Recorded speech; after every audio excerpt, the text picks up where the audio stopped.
Sunday mornings have always been my little sanctuary. Sunlight pouring through the lace curtains, the smell of toast, the soft hum of the kettle. Adam sits across from me, half hidden behind the newspaper, pretending to read, pretending we're still the couple we used to be. Everything feels safe, predictable, until I hear the mail slot click. Envelopes scatter on the floor, bills, flyers, and one that instantly stands out. Cream-colored, sealed with gold wax. Fancy. I pick it up, smiling without thinking. "Oh, look, someone's getting married," I say, cheerful, teasing. Adam glances up too quickly, his shoulders tightening just enough for me to notice. "Huh? Who?" he asks, voice a touch too careful. "Guess we'll find out," I murmur, running my thumb under the seal. The paper feels expensive, the kind that whispers importance. I open it, expecting joy, and instead, I feel the floor drop beneath me. "You are cordially invited to the wedding of Isabella Grant and Michael Turner." My stomach twists. That name, Isabella Grant, slices through me like ice. I stare at the words, my smile fading. Across the table, Adam's face drains of color. He doesn't need to say a thing. I already know. It's her, the woman who almost destroyed us. And the silence that fills the room is louder than any confession. I set the invitation down carefully, as if it might burn my hands. "Isabella Grant," I say, my voice low, steady, too steady. Adam clears his throat, fumbling for words that don't exist. "Oh, that's her?" he manages. I meet his eyes, and there's nowhere for him to hide. "Don't act like you don't know who she is," I say, every syllable sharp enough to cut. His mouth opens, then closes again. The air between us thickens, heavy, suffocating. I didn't even know she was getting married," he says, staring at his coffee like it might give him an escape. I tilt my head, studying him the way you'd study a stranger you once trusted. "Then why do you look like you've seen a ghost?" The question hangs in the room like smoke. He doesn't answer. He doesn't have to. The truth, unspoken, pulses louder than any apology. I pick up the invitation again, tracing the golden letters with my fingertip. It's almost beautiful, elegant, deliberate, cruel. I can't help but think of how small the world can be, how the past loves to sneak back in dressed as coincidence. Adam finally stands, muttering something about needing air, and disappears down the hall. I stay at the table, staring at that envelope, realizing that peace, the kind I thought I'd built, was never real. It was just waiting to be tested. When I finally stand, the kitchen feels smaller, almost shrinking around me. The air smells like burnt toast and betrayal. I walk to the sink, pretending to rinse my cup, but really, I'm just trying to keep my hands busy, to stop them from trembling.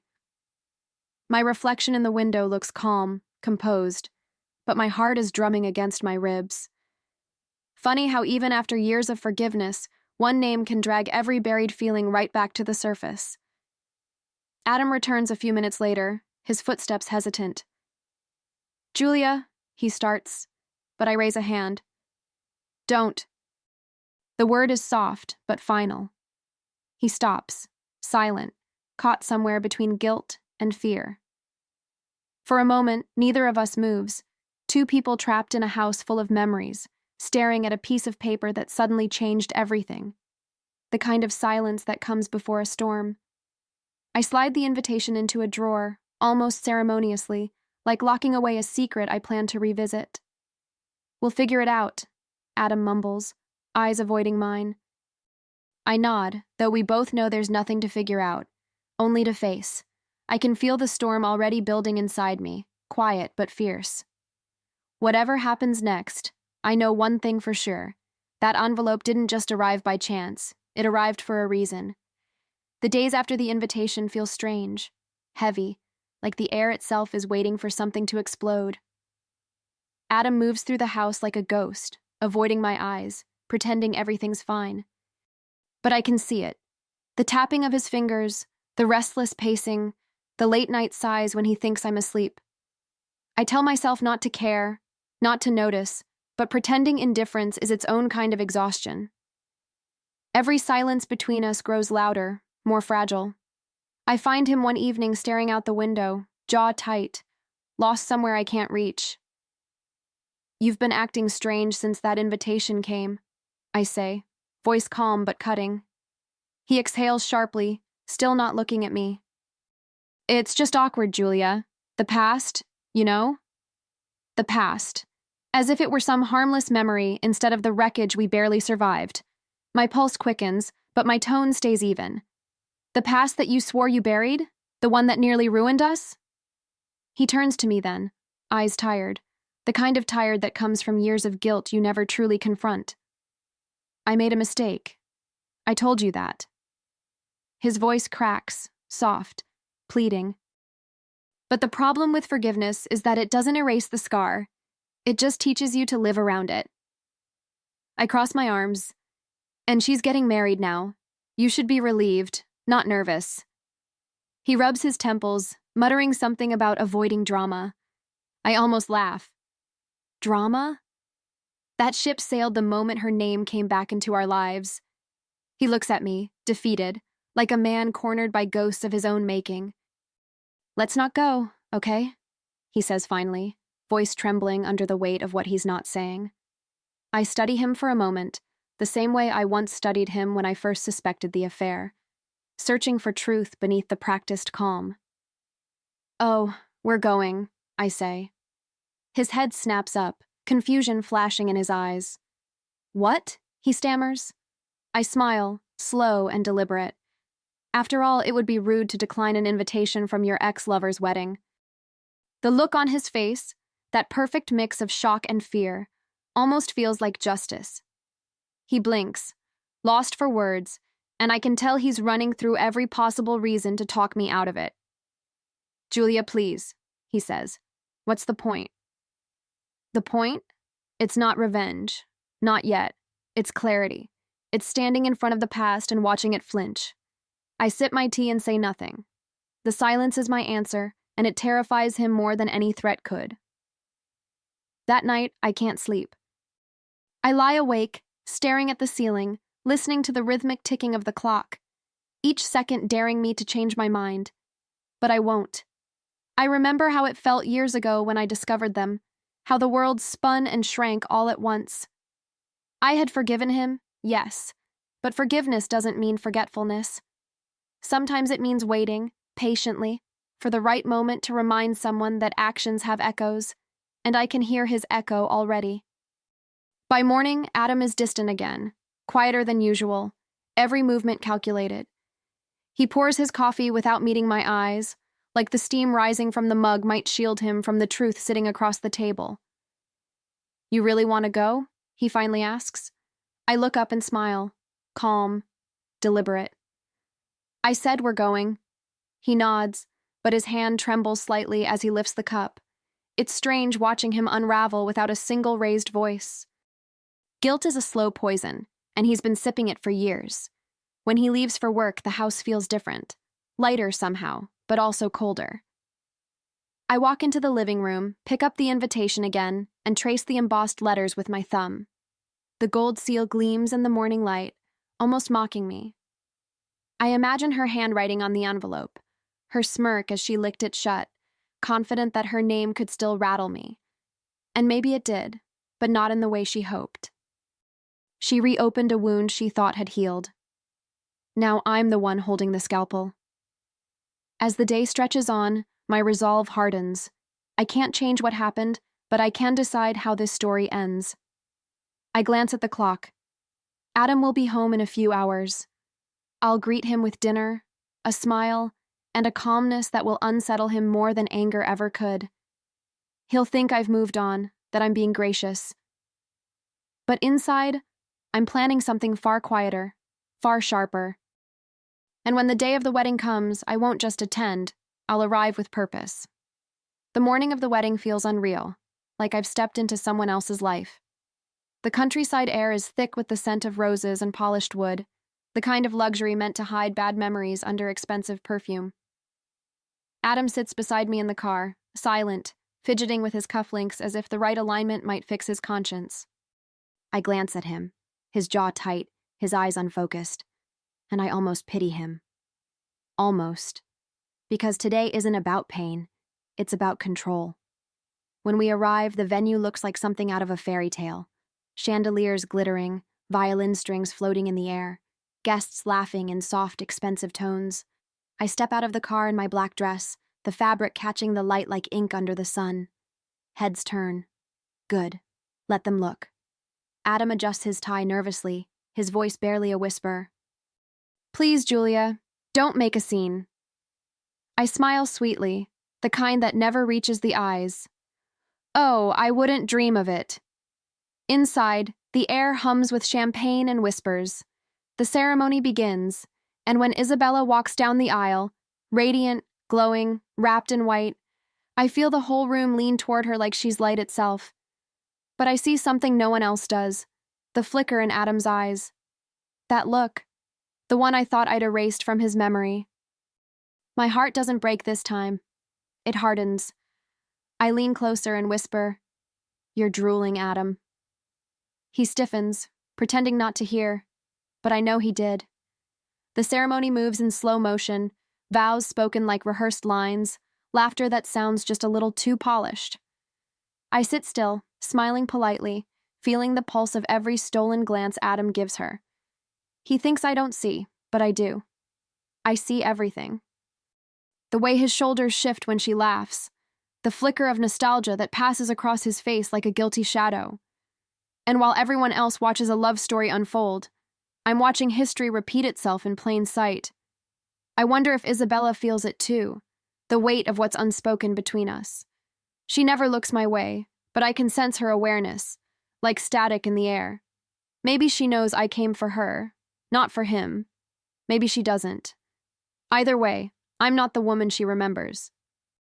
I'm not the one she pitied, the one who stayed quiet while they tore my life apart. No, I came dressed in black for a reason, not to mourn, but to witness the burial of their delusions. When the officiant says, "You may now kiss the bride," Adam's hands tremble as he reaches for her. I feel nothing. Not jealousy, not heartbreak, just a strange kind of release. Like watching the last ember of something that once mattered finally die out. The guests clap, music swells, and I join in the applause with a slow, deliberate smile. It's almost poetic, watching them seal their promise while I quietly seal their fate. As the newlyweds walk down the aisle, confetti fills the air, soft, fluttering lies dressed as celebration. I stand, clapping like everyone else, my palms meeting with just enough enthusiasm to mask the bitterness blooming inside me.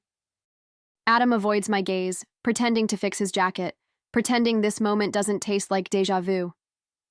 I lean toward him, my voice a breath away.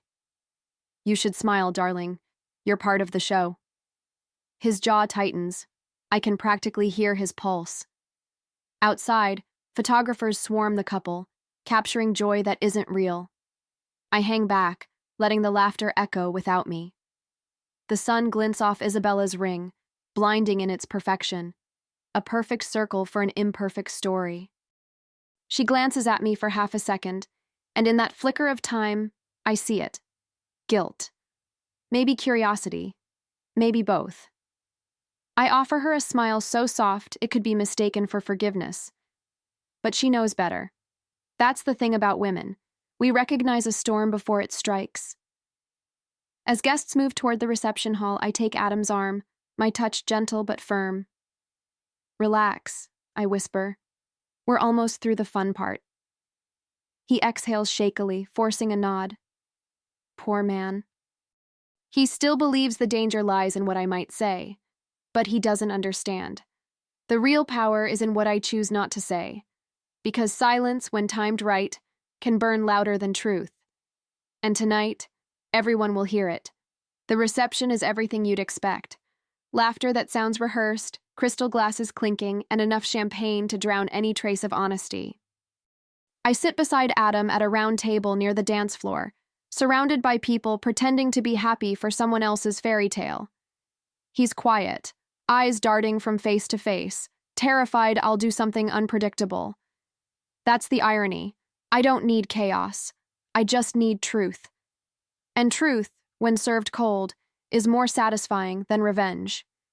Isabella glides through the room like a movie star, her hand clutching her new husband's arm as if she's finally claimed her prize. Adam shifts uncomfortably each time she passes by, and I can feel the tension radiating from him like heat.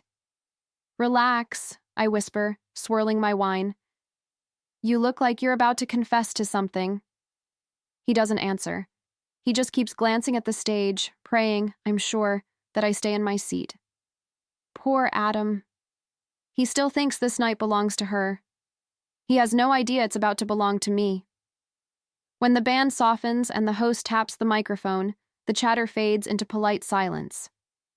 We'd like to open the floor for anyone who wishes to make a toast to the happy couple, he announces. Glasses clink, laughter ripples, and then, without planning, without hesitation, I feel my body move. My chair slides back, the room blurs, and I stand. I'd like to say a few words, I hear myself say, smiling. The sound of my own voice steadies me. Adam's hand reaches for mine. Too late.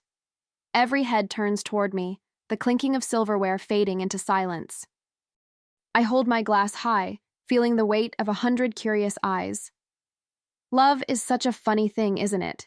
I begin, my voice smooth, almost playful.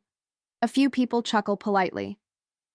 It starts so pure, then sometimes it gets messy. People make mistakes. The word hangs in the air like perfume, sweet at first, then suffocating. I see Adam's knuckles whiten around his glass. Isabella blinks, her smile faltering. I keep going, steady, deliberate. But sometimes those mistakes come full circle, I say, turning slightly toward Adam. And today, we celebrate new beginnings. Right, darling? Gasps ripple across the tables. Adam's face drains of color. He looks like he's drowning in his own heartbeat. I take a slow sip of champagne, pretending not to notice the whispers. I'm not angry anymore. I'm free. There's a kind of peace that comes when you finally stop protecting someone who never protected you. I lower the glass, meeting Isabella's eyes across the room. Congratulations, I say softly, but my words slice clean. You always wanted a husband who could keep secrets. Looks like you finally found one who doesn't belong to me. The silence that follows is deafening, the kind that sucks all the oxygen out of a room. I place my glass on the table and smile as if I've just given a blessing. In a way, I have. To myself. Because walking away from the wreckage you didn't cause is its own kind of toast. For a heartbeat, no one moves.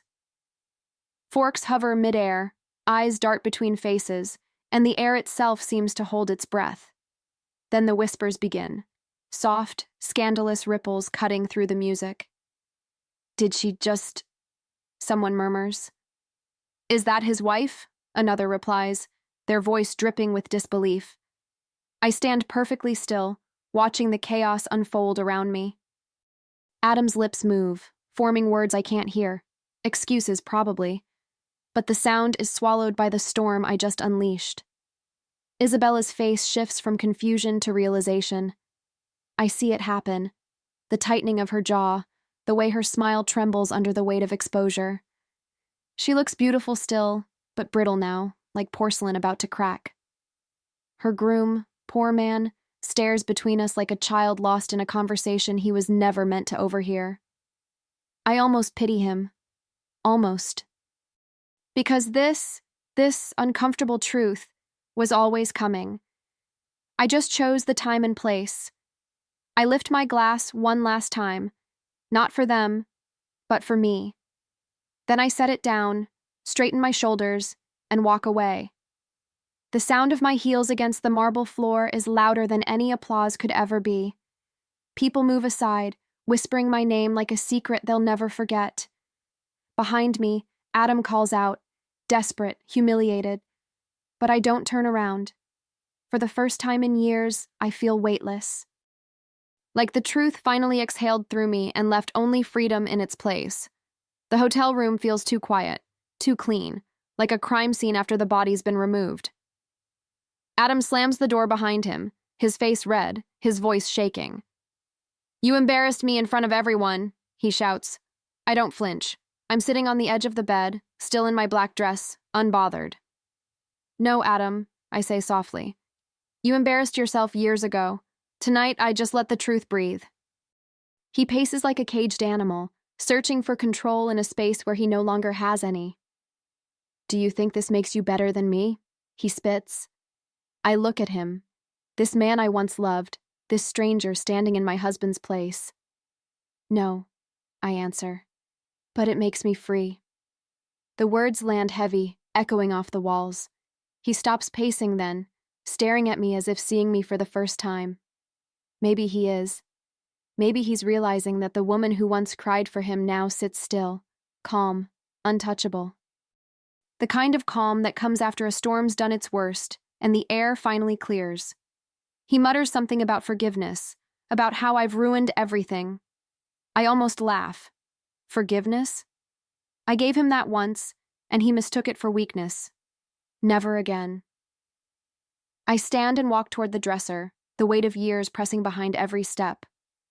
The mirror catches my reflection, mascara slightly smudged, lips curved in something close to peace. "You and Isabella deserve each other," I say quietly, unclasping my earrings. "Two people who can't tell the difference between love and lies." Adam's mouth opens, then closes again, like he wants to argue but can't find a place to start. "Julia, wait," he says finally, reaching out. I step back. It's almost instinct now, this refusal to let him close. "Don't," I whisper.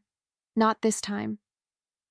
His hand hangs in the air for a second before dropping, defeated. There's a strange kind of sadness in watching a man realize his words have lost their power. For years, he owned my silence. Now, it belongs to me. I slip off my wedding ring, feel its cool weight in my palm, and set it gently on the dresser. The small metallic sound it makes feels louder than all the shouting in the world. Adam's eyes follow the motion, panic flickering across his face like a dying flame. "Please," he says, voice cracking. "You don't have to do this." I smile, not cruelly, but with a softness that borders on pity. "You're right," I say. "I don't have to. I want to." And for the first time, I mean it. I grab my bag, my coat, the fragments of my dignity that somehow survived his carelessness. He stands there, frozen, watching me like he's witnessing something sacred slip through his fingers. "Julia," he says again, quieter now. But I'm already at the door. "Goodbye, Adam." I turn the handle and the sound of the latch feels like punctuation, the final deliberate period at the end of a long, painful sentence. Behind me, silence. Ahead of me, something that almost feels like peace. The hallway feels endless, lined with soft light and muted carpets that swallow the sound of my heels. Each step away from him feels like shedding a layer I didn't know I was still wearing. Guilt, resentment, the desperate need to be understood. By the time I reach the elevator, I'm lighter. I press the button and catch my reflection in the mirrored doors.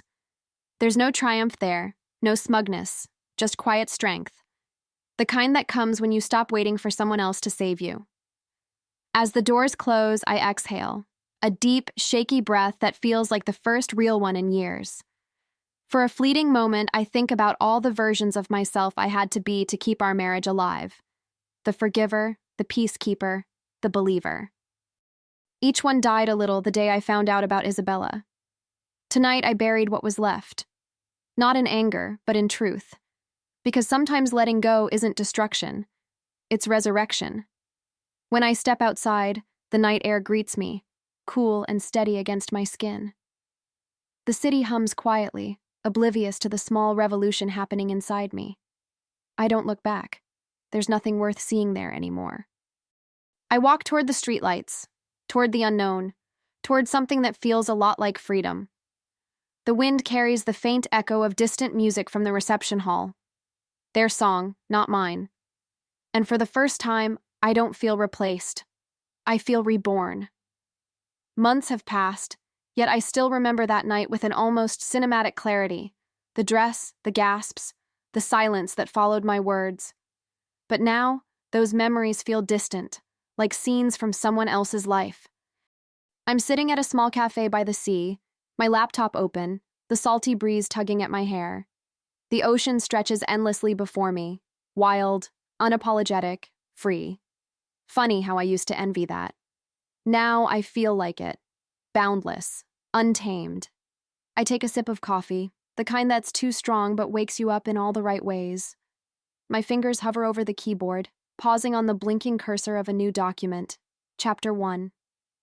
Not of a marriage, not of a mistake, but of me. I'd been accepted into a creative writing program last week, something I'd always wanted but never allowed myself to pursue. It feels strange, starting over at this age, but maybe starting over isn't weakness. Maybe it's courage wearing new skin. My phone buzzes. Unknown number. A text. I'm sorry. I miss you. Please talk to me. Adam. I stare at it for a long moment, not angry, not even sad, just still. Then I type a single word. No. I delete his number, set the phone down, and watch a wave crash against the rocks, white foam dissolving into the sea. It hits me then. Closure doesn't come when someone apologizes. It comes when you no longer need them to. The sun begins to set, melting gold across the water. I close my laptop and just sit there, listening to the rhythm of the waves, each one crashing and retreating like a heartbeat. There was a time I thought love was supposed to be like that too. Constant motion, sacrifice, persistence. But I was wrong. Love isn't endurance. It's peace. And sometimes, peace means walking away from the fire, even if you were the one holding the match. I think about the woman I used to be, soft-spoken, careful, always editing myself to keep the peace. That version of me would have texted him back, apologized even when she wasn't wrong, waited for closure that would never come. But not anymore. Now I wake up without dread. I write. I breathe. I exist without permission. I'm learning that freedom isn't loud. It's quiet, steady, and beautifully stubborn. As I gather my things and walk along the shore, the sky fades into shades of amber and violet. The breeze lifts the edge of my scarf, and I almost hear his voice in my memory. You'll never move on without me. I smile. Maybe he was right, in his own small way. Because I didn't move on. I moved higher. The boardwalk creaks beneath my steps as I walk toward the edge, the air smelling of salt and new beginnings. The sun dips lower, painting the horizon with colors too vivid to name. For a moment, I stop and let it wash over me. The quiet, the vastness, the sense that I finally belong to my own life again. No rings, no guilt, no shadows of what used to be. Just me and the sound of the ocean telling me I made it out alive. Somewhere behind me, laughter rises from a nearby table. Strangers celebrating something, maybe love, maybe something else entirely. I don't look back. I just smile, because life, I've learned, doesn't end when someone breaks your heart. It begins when you start writing the next chapter without them in it. And for the first time, my story isn't built on someone else's promises. It's built on my own peace. As the screen of my mind fades to dusk, the voice inside me, calm, sure, and stronger than it's ever been, whispers the truth I once feared. He said I'd never move on without him. But he was right about one thing. I pause, gazing at the endless horizon. I didn't move on. I moved higher.